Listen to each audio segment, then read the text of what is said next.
Indonesia's commitment is conducted in a holistic and integrated manner by balancing three aspects: hard power approach through law enforcement measures such as strengthen the interdiction system in the entry lanes, seaport, airport, and land crossing areas, uncover the network of drug crimes to the end, confiscate syndicate assets from drug crimes, and increase cooperation across agencies and countries in disclosing drug crime. Soft power approach through preventive measures, community empowerment and rehabilitation, such as develop community immunity through promoting and developing skill from an early age, develop an early detection system in the scope of family, education, workers, and community.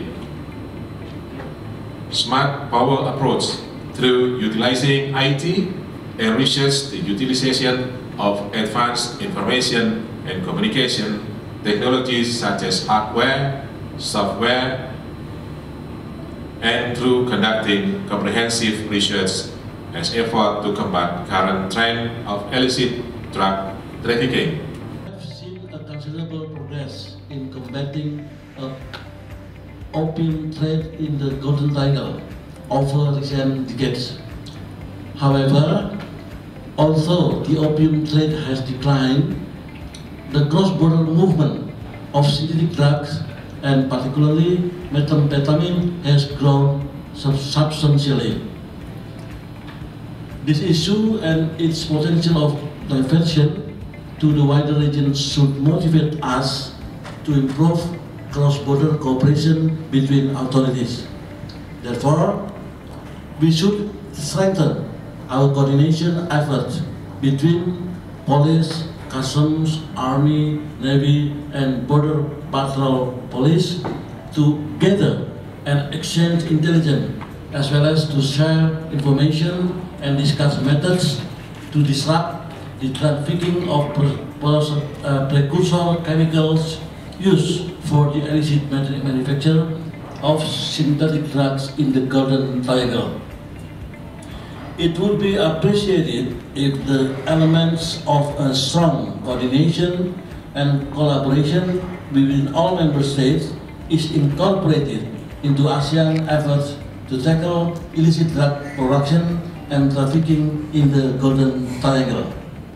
Indonesia also encourages ASEAN member states to remain committed to zero-tolerance approach against narcotics abuse, including cannabis, to achieve a drug-free ASEAN vision.